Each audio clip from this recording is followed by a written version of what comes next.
Sebelum kita mendengarkan kutipan beliau, kita harus mengenali dulu siapakah beliau dan seberapa besar peran beliau untuk Indonesia. Beliau adalah merupakan salah seorang pahlawan nasional Indonesia, juga pendiri pergerakan organisasi Islam terbesar di Indonesia yaitu Nahdlatul Ulama. Kiai Haji Hashim Asy'ari dijuluki Hadratus Syekh, Maha Guru, bagi kalangan ulama pesantren. Sejak usia muda di umur 15 tahun beliau memang gemar menimba ilmu di berbagai pesantren. Pada tahun 1892, beliau harus menimba ilmu ke Mekah serta berguru kepada para syekh-syekh. Salah satunya Syekh Mahfudz yang merupakan ulama dari Indonesia pertama yang memberikan ajaran Sahih Bukhari, ahli hadits, di Mekah. Hingga sampainya di Indonesia Kiai Haji Hashim Asy'ari terkenal dalam mengajarkan ilmu hadis. Sebelum admin mulai, jangan lupa berikan like, subscribe, dan komen di kolom komentar tentang pendapat kalian. Bekerja dan berjuang bukan karena kedudukan, pengaruh ataupun kekayaan, tidak pula karena mengharap pujian dan sanjungan, melainkan semua itu dilakukannya demi kepentingan agama dan masyarakat. Kita lebih membutuhkan adab meskipun sedikit, dibandingkan ilmu sekalipun banyak. Siapa yang mau mengurusi NU, saya anggap ia santriku. Siapa yang jadi santriku, saya doakan husnul khotimah beserta anak cucunya. Sesungguhnya perpecahan, pertikaian, saling menghina dan fanatik mazhab adalah musibah yang nyata dan kerugian yang besar. Menyiarkan agama Islam itu dengan kebaikan lemah lembut. Karena bahwasanya Islam adalah rahmatan lil alamin.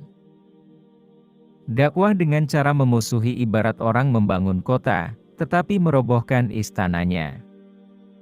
Jangan jadikan perbedaan pendapat sebagai sebab perpecahan dan permusuhan.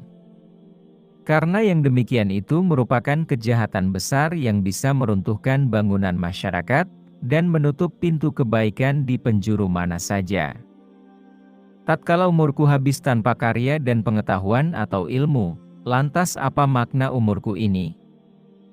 Berusahalah membeli buku jika tidak memungkinkan menyewa atau meminjamlah, sebab itulah cara memperoleh pengetahuan atau ilmu. Agama dan nasionalisme adalah dua kutub yang tidak berseberangan. Nasionalisme adalah bagian dari agama dan keduanya saling menguatkan. Bahwasanya Al-Quran dan Al-Hadis adalah pedoman dan rujukan bagi muslimin, hal itu benar adanya. Namun memahami Al-Quran dan Al-Hadis tanpa mempertimbangkan pendapat para ulama adalah sulit, atau bahkan tidak bisa. Tak ada satupun di dunia ini yang kekal. Maka, ukirlah cerita indah sebagai kenangan. Karena dunia memang sebuah cerita. Hendaknya segera mempergunakan masa muda dan umurnya untuk memperoleh ilmu, tanpa terpedaya oleh rayuan, menunda-nunda, dan berangan-angan panjang, sebab setiap detik yang terlewatkan dari umur tidak akan tergantikan. Mengagungkan atau menghormati masjid hukumnya wajib, sedangkan meremehkan atau menghinanya adalah haram. Menerima sandang pangan apa adanya sebab kesabaran akan keserba kekurangan hidup, akan mendatangkan ilmu yang luas, kefokusan hati dari angan-angan yang bermacam-macam dan hikmah-hikmah yang terpancar dari sumbernya. Pandailah membagi waktu dan memanfaatkan sisa umur yang paling berharga itu. Pertahankanlah agama Islam, berusahalah sekuat tenaga memerangi orang yang menghina Al-Quran, menghina sifat Allah dan tunjukkan kebenaran pada pengikut kebatilan dan penganut akidah sesat. Ketahuilah usaha memerangi pemikiran tersebut adalah wajib. Makan dan minum sedikit. Kenyang hanya akan mencegah ibadah dan bikin badan berat untuk belajar.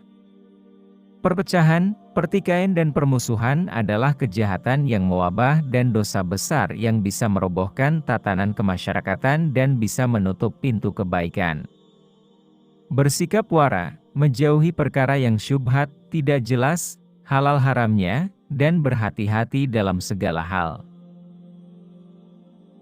Meninggalkan pergaulan karena hal itu merupakan hal terpenting yang seyogianya dilakukan pencari ilmu, terutama pergaulan dengan lain jenis dan ketika pergaulan lebih banyak main-mainnya dan tidak mendewasakan pikiran.